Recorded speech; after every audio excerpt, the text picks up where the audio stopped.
What is up, everybody? Dr. Vibe here, host and producer of the award-winning Dr. Vibe show, the home of epic conversations. I'm the host of Epic Conversations. As always, I like to say you're blessed, highly favored, a magnet for miracles, and a solution for someone's problem. This is the home of Epic Conversations, and I'm the host of Epic Conversations. And like to say shout out to everyone who's watching this live and on the replay. And a little behind the backdrop on this another epic conversation. Last week, I was actually in Yellowknife, the Northwest Territories. So if you don't know where that is, look it up. It's north. Let's put it that way. It's north. And on my way out to Yellowknife, on my way out there and on the way back, I was reading a book. This is the book I was reading on the plane. Just haven't had enough time to I took pictures of me reading it on the plane. I haven't had a chance to post them yet. Why was I reading this book? Well, that's why we are here this evening. The name of the book is New Me, 10 Stories, 10 Men, 10 Stories of Perseverance. I just give a little backdrop on the back of the cover here. In life, we often face many challenges and hardships, from relationship mistakes, identity issues, not fitting into society's mold of who they believe we should be, or simply not knowing what our next step is in life. On some days, it feels as if everything is absolutely great. On other days, it appears we've stumbled and fallen, and no matter how much we try, it is difficult to get back up. Please know that while you fail, while you stumble, while you are trying to navigate through what's happening in your life, understand you are not alone in your journey. In this book, you will read open and honest stories about everyday man who has had his share of struggles, but found his way to become the best version of himself that he could ever be. New Me is not about 10 men who fell down along their journey of life. New Me is about 10 individuals who, after falling, through resiliency, tenacity, and discipline, found it within themselves to stand back up. I had the opportunity to be at the launch of this great book and event back on January 11th. And for those who watched the Dr. Vibe show recently, you know the gentleman beside me, and he is one of the contributors of the New Me project. He told me about this a long time ago, and he's here tonight. Danny Stone, welcome back. How you doing? I'm doing great. Thank you for that intro. That was great. Thank you so much. Well, you've been on so many media platforms lately in the Toronto area. I was actually blessed enough to catch you. Was it Sunday night, was it? Saturday night, yeah. Saturday. I can't keep track. Saturday night, and I was blessed enough to call in and ask one or two questions. I don't know if the host was playing me saying I was asking good questions or not, but, you know. No, he was. They were good questions, yeah. All right. It was bigging me up. So Danny's going to share a little bit about the project and also his contribution to this excellent book. Danny, for those who haven't seen or met you digitally or any other ways, can you share a little about yourself?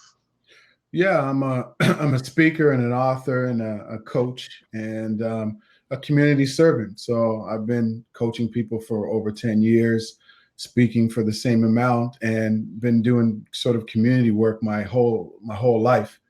And now I'm fortunate enough to work with a group called Zero Gun Violence Movement, which is founded by both of our friend Louis March, to end gun violence in the greater Toronto area. So that's something that's really important to me.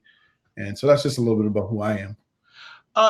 Before we get deeper into the book and your contribution, community servant, when was the beginning of your journey being a community servant? At 14 years old. How did that manifest? So I was always, sort of trying to do things in my community, even at 11, 12, 13. But I remember my first paycheck I ever got was from Parks and Recreation. I was 14 years old. I was legitimately able to work. And I was teaching 4 and 5 years olds how to play basketball. And so I was teaching them how to play basketball and doing a little bit of mentorship. And that was, I say, my very first sort of community serving act. And I used to do a lot outside of basketball. I was always, working with younger kids through the Boys and Girls Club and so on. Nice.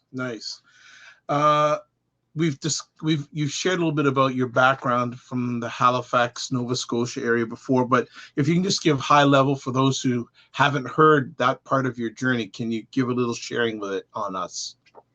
Yeah, I mean, I grew up in Dartmouth, Nova Scotia, which is east of Toronto. It's a smaller city in the eastern coast of Canada, and it's a beautiful place, but just like many other cities, has some challenging areas. And so I grew up in one of those challenging areas in a neighborhood in a city called Dartmouth, but it was nicknamed Dark Side. Mm. And yeah, it was called Dark Side, and my neighborhood was called Jelly Bean Square because all the houses in my low income community housing project was different colors, so they called it Jelly Bean Square. Okay. It's a funny name, but if you weren't from there, you didn't go there. Wow. That's the place it was. Like, you definitely would not go there, walk through there.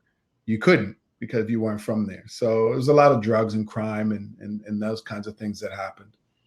Wow. Just shouting out here, a fellow Canuck, Luke, and he says, I get my undies from Truro, Stanfields. Truro in the house. All right. Okay. So let's get into New Me. What was your first?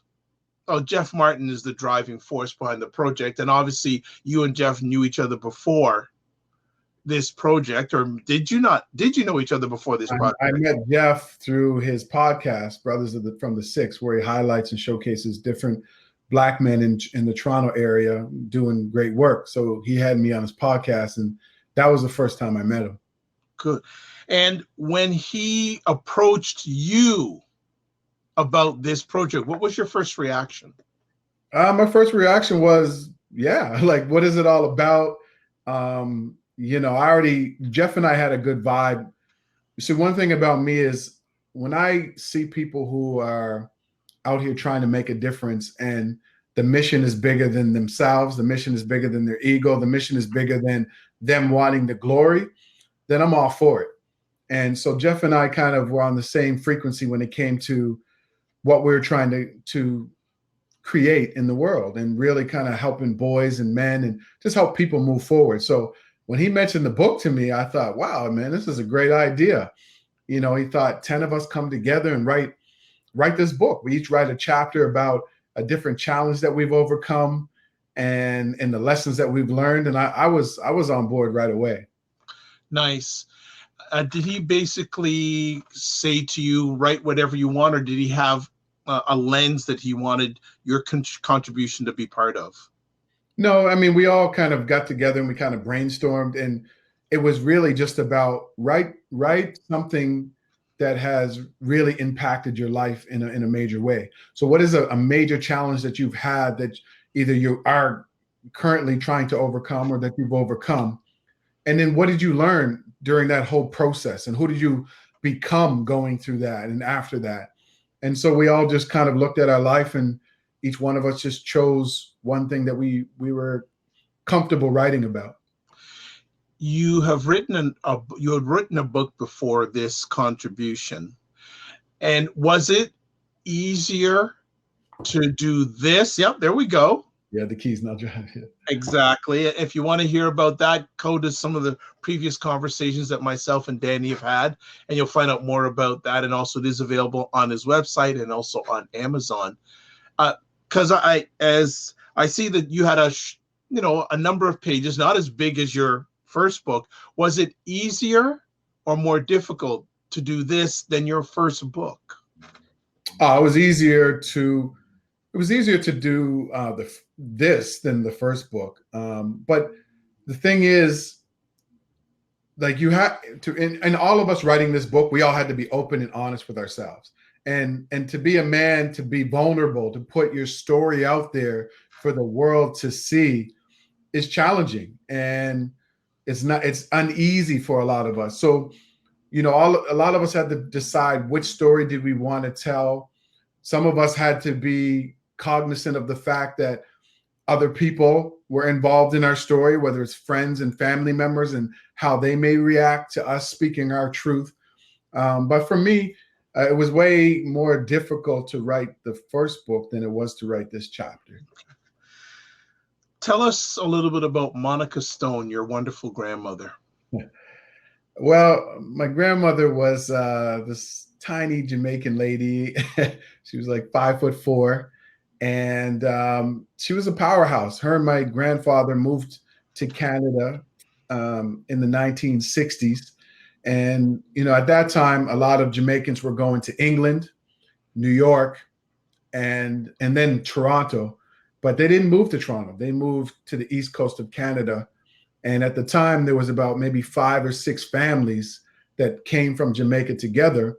And, they were the only Jamaicans in Nova Scotia, really, at that time.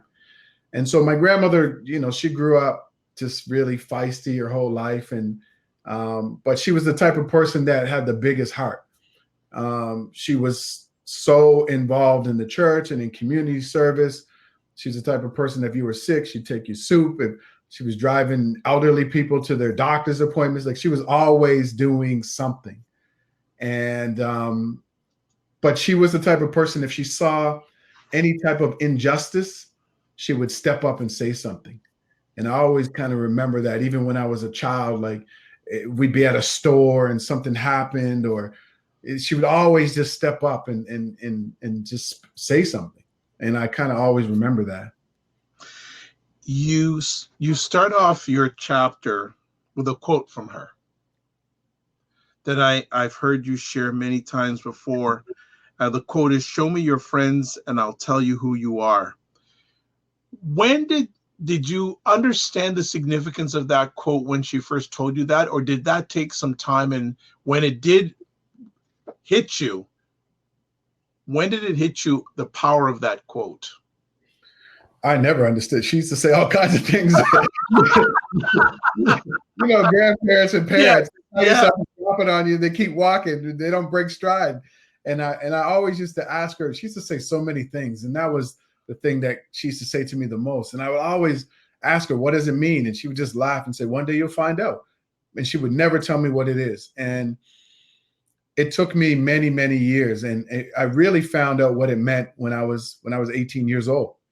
Growing up in low-income housing, sometimes you go down the wrong path. And I happened to go down the wrong path. I was hanging out with the wrong people and just doing a lot of, the wrong things.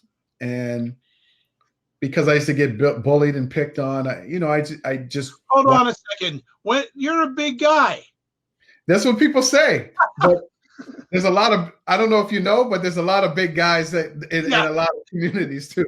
Yes, bigger guys, stronger guys that have nothing to live for. So, yeah, I might have been one of the tallest ones, in my circle, but that meant nothing when you're living in a neighborhood where, bullying is taken to the next level, and any reason to ridicule or laugh at you, people will do it.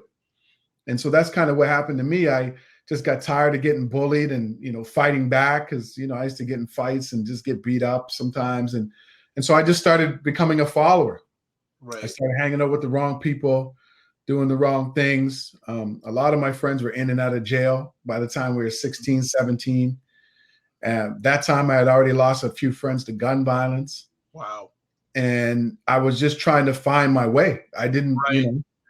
And so in the midst of all of this, I had my grandmother, who was my biggest cheerleader and mentor. And I had some uncles who were there for me. And, when you're young, you just kind of brush those things off and you just try to be in the streets and so on. And I remember it just like it was yesterday. I was 18 years old. It was the summertime. I was sitting outside in the parking lot with about 7 or 8 of my friends, and we were drinking, and some of them were selling drugs over there.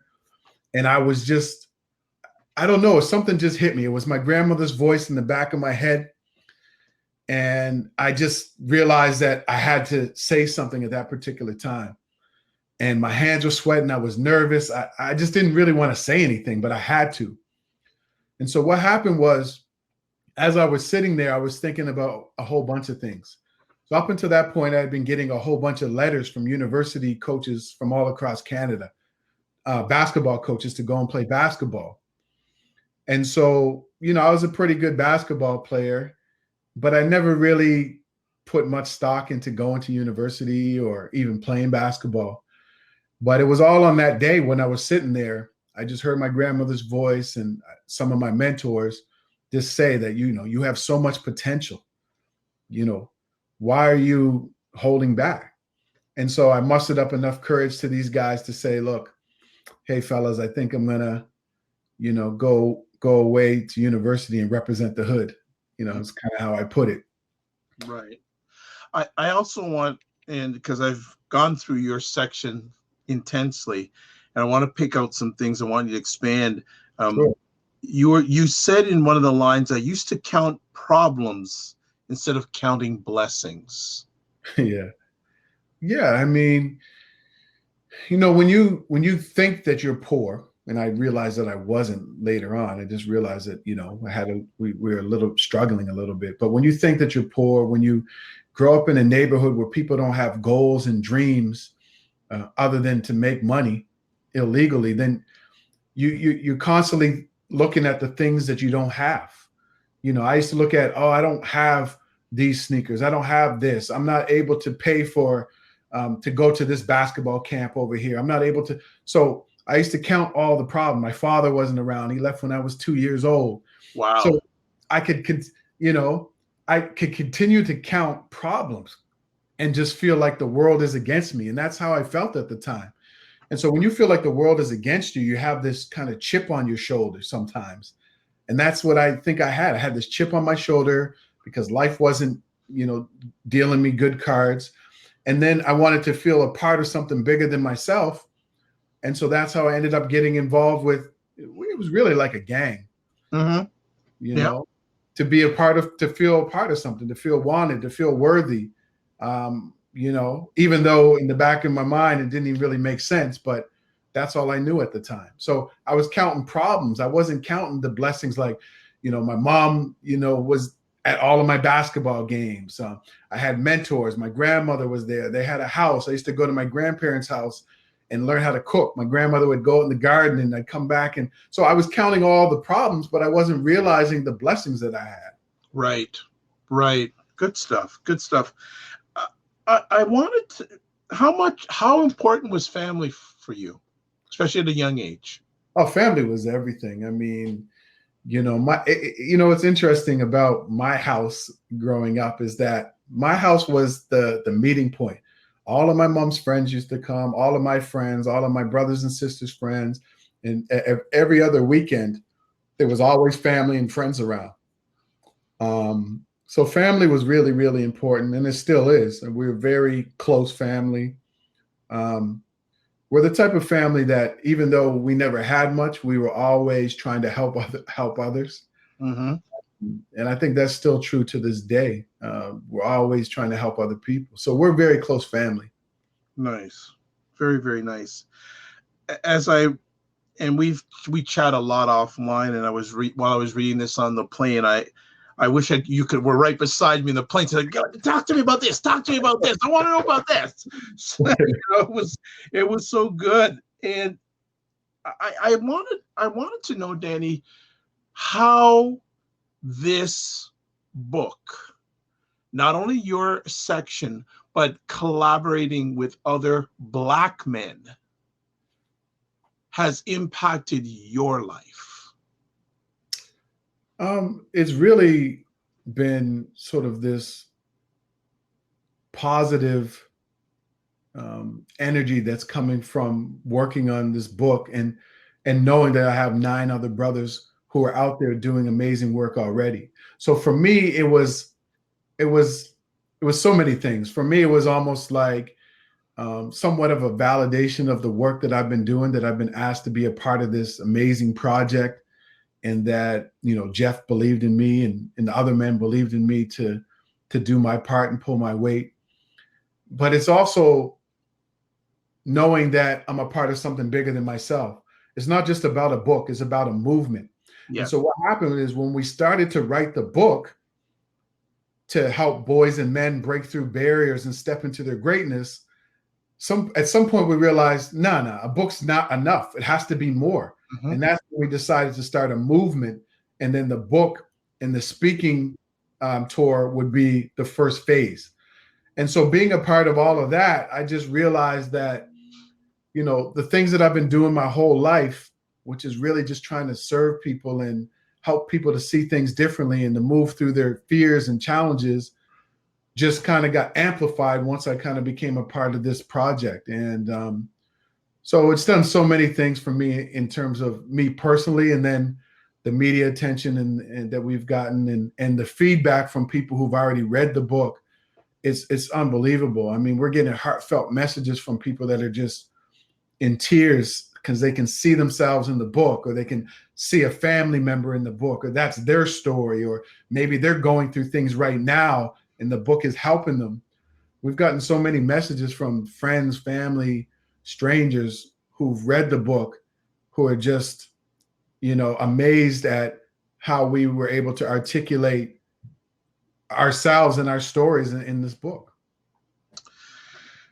What you do a lot of great work with Elder Louis Marsh in regard to zero gun violence in the Toronto area.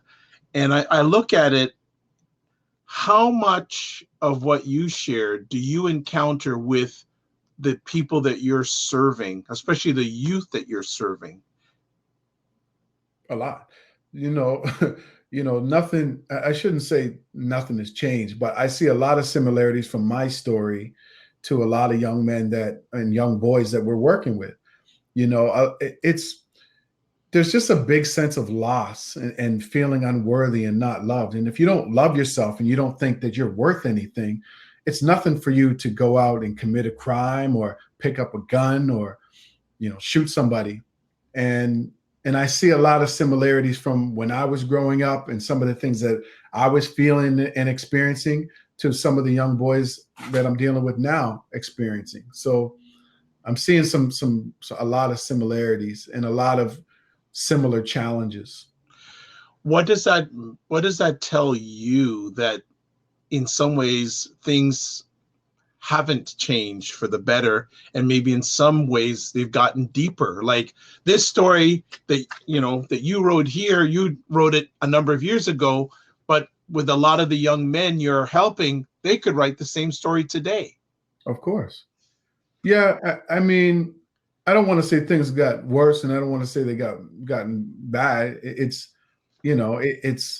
again, it depends on the perspective that you're looking at. Some things may have gotten worse, like there may be higher incidents of gun violence, but you're also seeing a lot more men in particular and women going back to communities and mentoring people, and that never happened that often.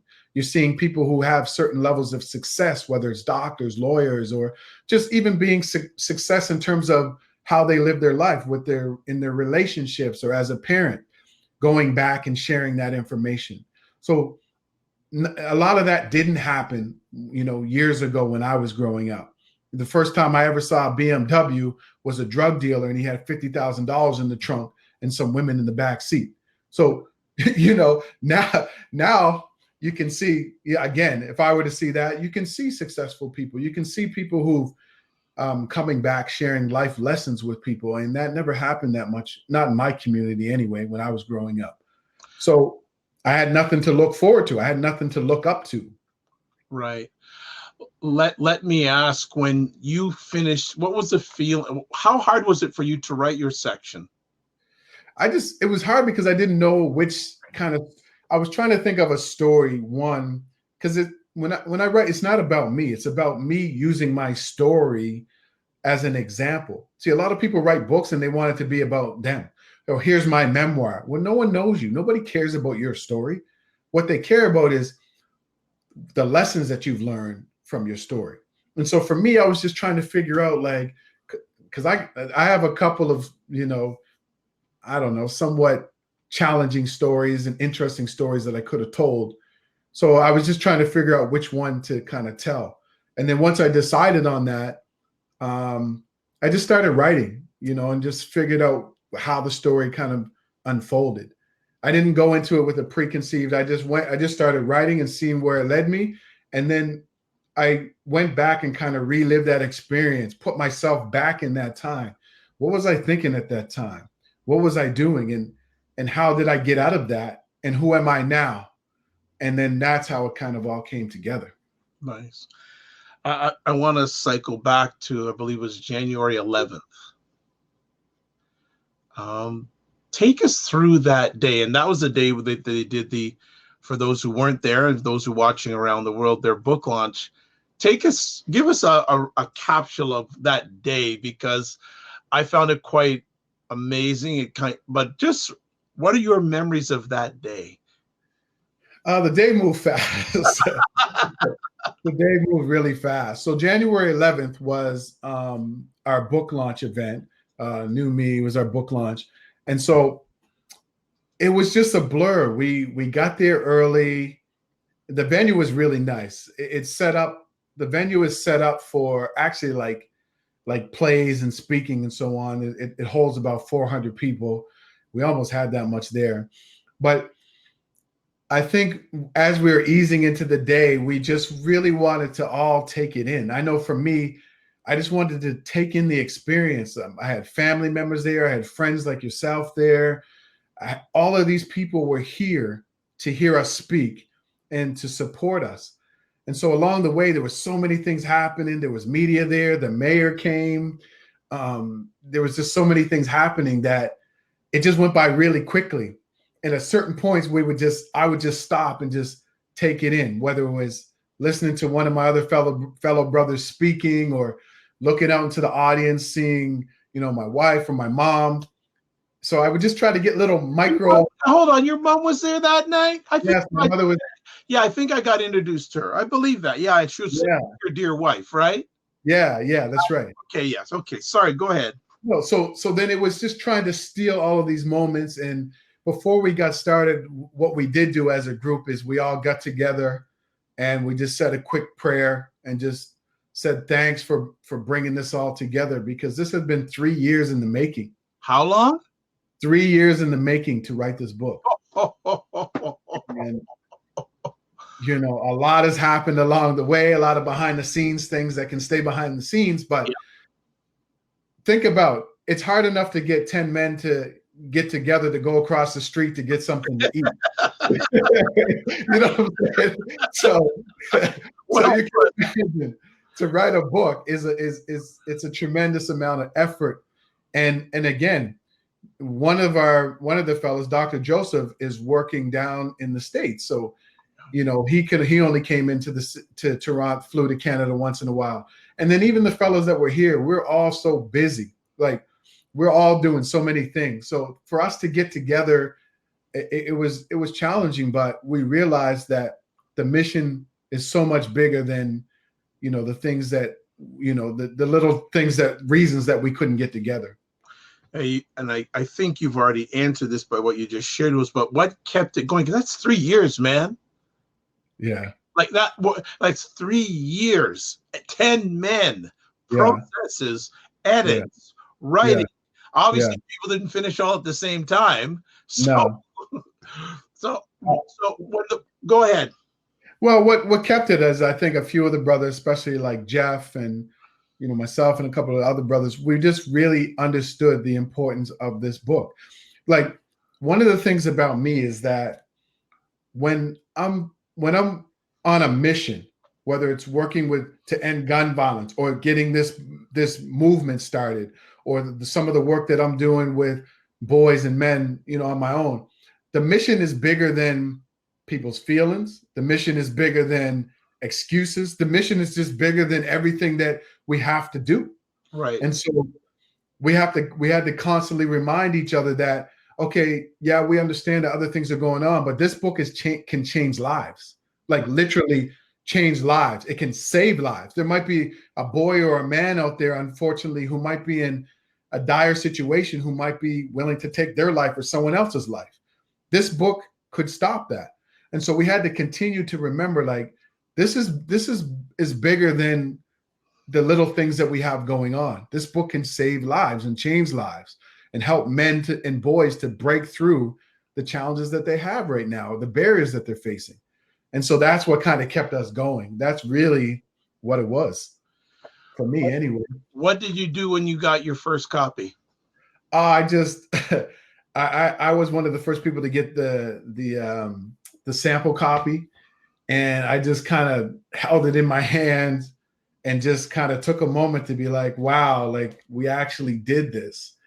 And then I went through and just started reading the stories over again because it had been some time, and just really took it all in and just said, wow, we did it. You know, this is a big deal. I know I'll probably ask this of Jeff, but I'll also ask this of you. How did the title come about, New Me? Well, we kicked around lots of titles. So like the titles just started getting kicked around, and then we came up with all these different things, and we were like, okay, it should be about becoming a new version of yourself. And then it was like, yeah. And then so Jeff came up with this thing, yeah, new me, and then we are all trying to figure out, okay, what does it mean? So new me, KNEW, Yes. and then NEW. So KNEW, kind of Jeff kind of explains it better than I do, but you know, there's a Bible verse where it says something like, "Before, while you were in the womb, or before you were in the womb, I knew you." Yes. Yep. And I think it's Isaiah 1:5. I can't remember. And so it came from that. And then, you know, knowing that our Creator knows who we are, even when we don't know ourselves.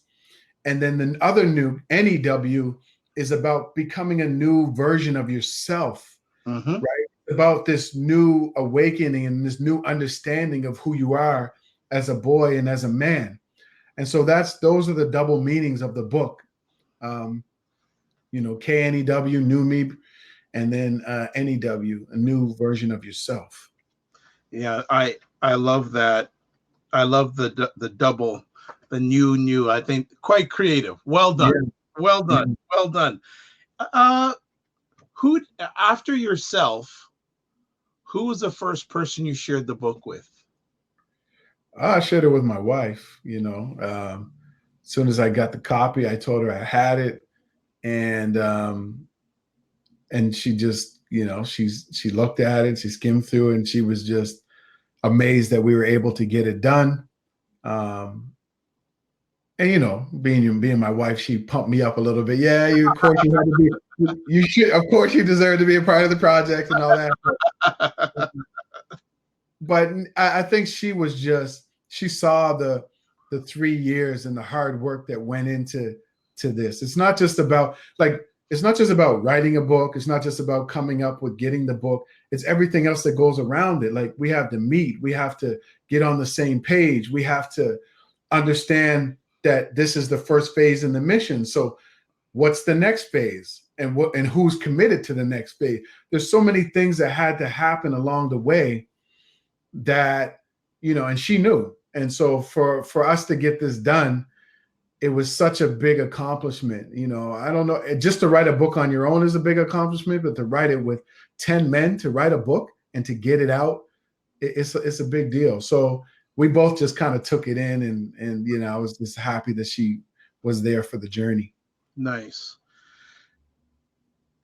The how did you not of the other men in the book? How many did you know before the project started? None. Wow. I knew of some of the brothers, but I didn't know personally. I didn't know any of them, but I knew of some of the brothers. Like I knew some of the work that they were doing in the community, but I didn't know any of them personally.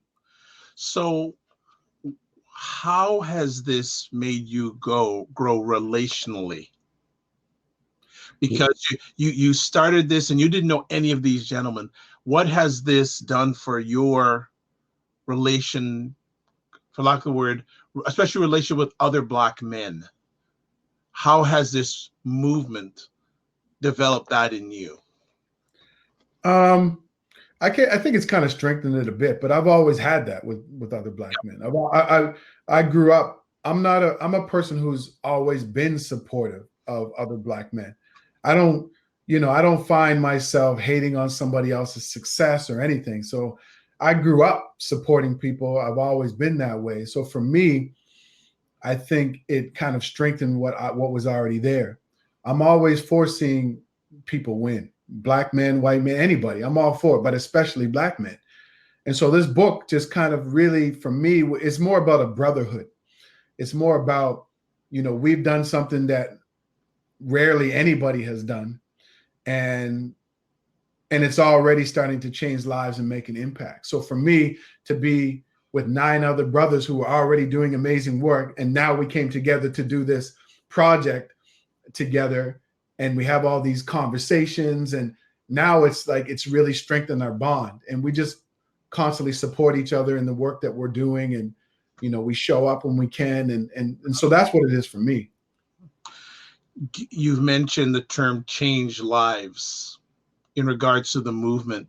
Can you share 1 or 2 change live moments that the New Me book has impacted you or others already? Yeah, I got a message from a mother of a young boy, and they got the book, and she said he doesn't read, like he didn't want to read the book. And then he turned the book over and looked at the back cover and saw all the black men on the book. He started reading the book.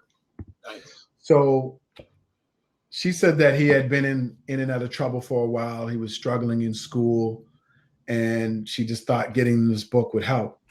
And she said he picked up the book and just started reading and underlining and making notes. And at the end of, I don't know how, I don't think he read the whole thing, but after reading a few chapters, she came to him and just said, I know I need to change.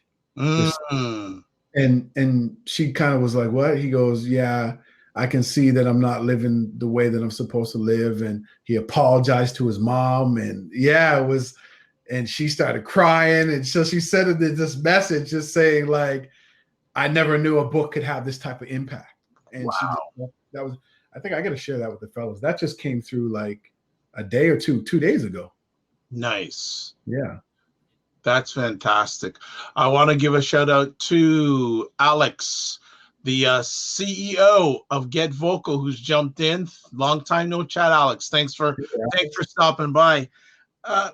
What is the next step for the movement? Well, the next step is to go on a book tour. So we're hoping to hit a couple more cities here in Canada. So it's a book and speaking tour. And so we have some Black History Month speaking engagements booked here in the Greater Toronto area. And we're hoping to make our way across Canada, and then maybe hopefully eventually down throughout the US. So that would be kind of the first phase. And then the next phase is we're going to be creating some online programs for boys and for men. And it's all about empowering boys and men to kind of step into their greatness, to really figure out who they are and let them know it's okay to be vulnerable, because being vulnerable is strength. And so we're going to be working on 2 different programs moving forward. And then we'll continue on with our online community on Facebook. But we have some other things coming, but those are going to be phase 1 and phase 2 right now. I don't want to take away too much of what you wrote, because I want people to buy it and read it. I'm going to only steal at the end. Let me just tell people, at each gentleman who writes, they have some principles at the end of each chapter. I'm not going to ask Danny to share all his principles because I want you to buy the book, but I'm going to ask him to share. And Danny, being a very good coach, dreams and goals are very important for his clients and also for him and his wonderful wife. So I'm going to ask him if he can just to expand on principle 3, which is be careful who you confide in about your dreams and goals. And I think that's a big message in that. So Danny, if you could just expand on that, it'd be great. Yeah. So I've worked in the corporate world for many years, doing learning and development and so on. And then I've always had kind of coaching clients and stuff like that. And one of the things that I've seen is that people sometimes go out and they tell everybody what they're trying to do. They tell them about their goals and their dreams. And then what happens is the people that they think are going to be supportive sometimes aren't. And they shoot down their goals and dreams. Then that individual gets discouraged and then they don't take action. And so I see that a lot. And, there's different schools of thought where you should just put your goals and dreams out there so everybody knows. But I don't really believe in that, because I think that you have to be careful who you tell your goals and dreams to. And you only have to look for people who are supportive and people who you think are going to lift you up and build you up. So many of us don't get started on our goals and dreams because we're so concerned with other people's opinions. I see it all the time. And so that's why I tell people, be careful who you tell your goals and dreams to. Sometimes moving in silence is the best way. When I wrote my first book, I told a few friends, I said, hey, I'm writing a book. They said, yeah, everybody's writing a book. They laughed it off. Then I showed them the cover. I showed them a copy of the cover. And they said, okay, maybe he's a little bit serious. Then I started a Facebook page. They said, okay. Then I started a website. So every step of the way, people started to believe me more. And so what I realized is that your actions speak louder than anything you say. You don't have to go out there, show people your actions. Show it to them. You don't have to tell them. If your husband or wife or your mother or father or your teacher or your coworkers don't believe in you and don't believe in your goals and dreams, they're not supposed to. They're not their goals and dreams, they're yours. And that's what we have to realize. We have to stop asking people to validate our goals and dreams. You don't need anybody to validate your goals and dreams. They're yours. And so just move in silence. And as you make progress, I always tell people progress equals belief. This is an equation I tell people all the time. Progress equals belief. The more progress you make with your goals and dreams, the more you believe that they're possible, but the more your loved ones actually believe they're possible. Nice. So that's what I mean by that. Nice. Just want to shout out Dr. Tachi, who hosts the livest online conversation dealing with media, tech, and pop culture called Mediascope. It was on this evening, Wednesday evenings, 5 p.m. Eastern time on Instagram Live, and then 6 p.m. live on Facebook Live and Periscope. Also, she joined me earlier on this week. We had a very interesting conversation about Kobe Bryant, Gail King, Lisa Leslie, Oprah Winfrey, Bill Cosby, Snoop Dogg, and Susan Rice. And Dr. Tachi, I just want to tell you, part 2 of that conversation is happening this Sunday at 9 p.m. Eastern time. So I will send you the details of that. And also, Dr. Tachi was speaking with a lady in Toronto who watched that conversation. She has the utmost respect for you. Okay. Utmost respect for you. I guess I have to tune in for this. I tell you, master. Incredible communicator, great thought leader based in Fort Lauderdale. Okay, that's awesome. So absolutely great. Danny, you do a lot of mentorship coaching, and I want to say specifically to the men here, and especially Black men, what are some of the common challenges you're hearing from them, and how does this book, your passage, and the other brothers' passages, how can they help address those challenges that you're seeing, especially in Black men, young and old? Well, I think the challenge is for a lot of young Black men is that their fathers are not around. And so, you're already feeling that void, or you feel like, maybe you're feeling unloved because your dad left, or you feel like you're not worthy, or whatever that feeling is. And so we're seeing that a lot. We're seeing people who are just feeling lost. They're feeling forgotten. They feel like they've been left behind. They feel like nobody cares about them. And so when you feel that way, you have nothing to lose. And so what we're hoping, and what we're already starting to see with the book, is that people, and in us speaking and going back to these communities, we're letting people know that you're not forgotten, that you do have something special. Because when you feel unloved, you just feel like I'm not worthy of anything. There's nothing special about me. Nobody cares about me. And we're back, and we're trying to remind people that there is something special about you, that you are worthy of love. You're worthy of anything that you want. And we have to start to work with people to build them back up, to help them change their thinking. And so with us telling our stories of maybe we were where you were, we're very open and vulnerable in the book. We talk about, having mental health challenges. We talk about feeling not loved and what real masculinity is. And we talk about all of those things. And we hope that a lot of these young boys and young men see themselves in the book, and they see that we were there and now we've moved through that. And if we can do it, they can do it. And so the more that you can see somebody who looks like you, who's been through similar things to you that you've been through or that you're going through, and they've made it through, then that gives you hope. When I was growing up, I didn't see a lot of that. So I never had that hope. And then when I eventually started seeing it, that's when I decided I could go to university, I could get a good job, I could move out of the community, I could travel, as I started to see other Black men doing that. Nice. Nice. Anything you'd like our audience to know about New Me other than to buy the book? Yeah, I just want people to know that it's difficult to speak your truth.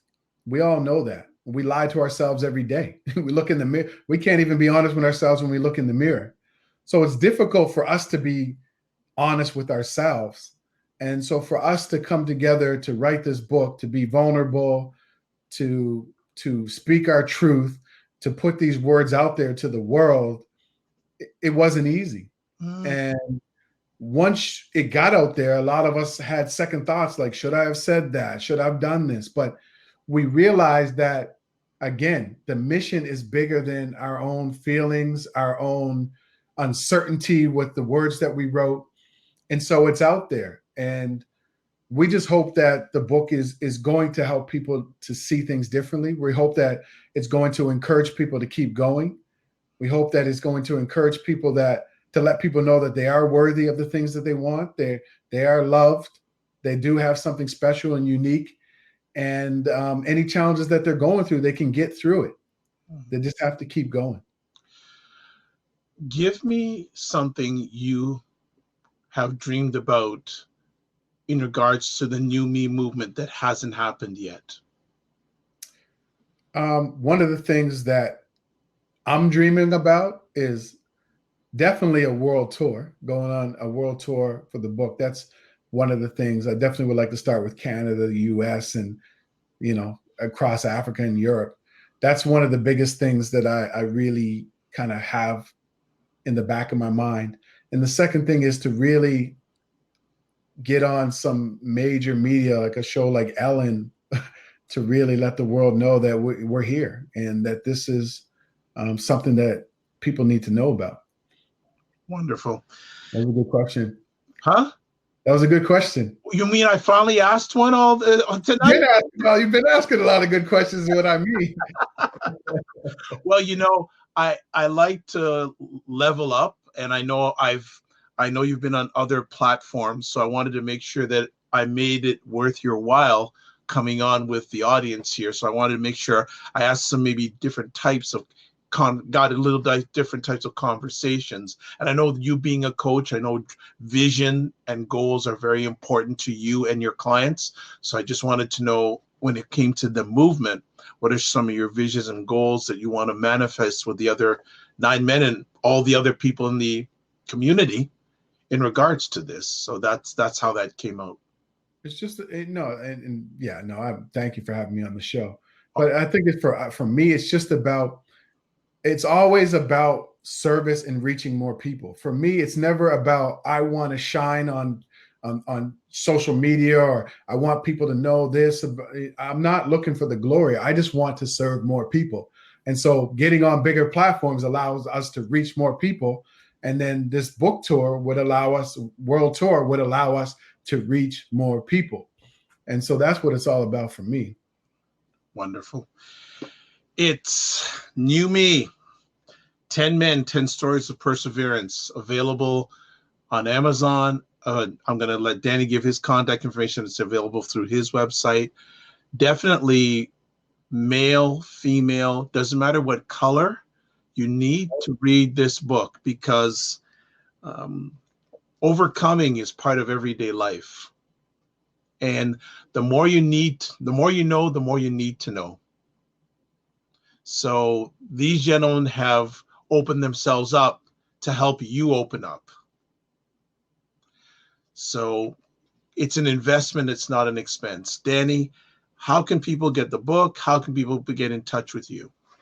Yep. So you can get the book on Amazon, .ca, any Amazon. You could also go to our website, New Me Movement, KNEWME, newmemovement.com. And my website is IamDannyStone.com. And if you're in the Greater Toronto area, just send me a message. And I have books, and all of us have books that we can just meet up with you, and you can buy a copy that way. Excellent. And Dr. Tachi is saying she's going to buy a copy of the book. Thank you. Thank you very much. We appreciate your support. Well, you know, and I have a good running thing going on with Dan, because every time he comes on, he sells at least one book.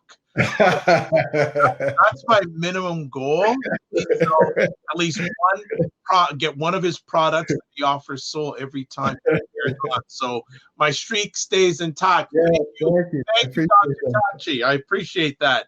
I'd like to say just quickly with this book, as I said, I was doing some business traveling, and I really enjoyed this book, and it made me think about my journey, and the relatability was very strong in a lot of the things. And I want to meet each one of these gentlemen, and hopefully at least through the Dr. Vibe Show, we're going to have all of them on in due time, and also want to sit down with each one of them and look into their eyes, into their soul, and have them share their overcoming, and what they are not only have achieved, but what they want to achieve, not only for themselves, but for the greater community. I'm Dr. Vibe, host and producer of the award-winning Dr. Vibe Show, the home of Epic Conversations. I'm the host of Epic Conversations, 2018 award winner for the innovation area, given out by the Canadian Ethnic Media Association. If you want to touch base with me, the best place to go is my website, thedrvibeshow.com. And that's about it. And as always, I like to shout out the people who joined us. Luke, right from the beginning, from Windsor, Ontario. Luke. Dr. Tack with his Stanfields. Stanfields from Truro. Dr. Tachi, Alex, and Gisela from the Get Vocal platform. Thank you for allowing me to use your platform to get it out all over the world. We had a few other people on YouTube and Periscope. Don't remember your names, and that's because my head, not my heart. I like to close out with, live your life as a dream. If you can dream it, you can make it. Also, I just see Luke says, I get on by my privilege. I don't know what you're saying. Oh, okay, no problem, Luke. It's all right. Well, you're good. Let's go back. Live your life as a dream. If you can dream it, you can make it. Sometimes you have to get smaller to get stronger. Block assumptions, and then aim higher, aim bigger, aim better, aim higher, aim wider. God bless. Peace be well. Keep the faith. Keep following New Me, the movement. Join the movement, and also members of the movement will be right here. So follow everything we have to share, because we're here to help you. God bless. Peace be well, and keep the faith. Good night.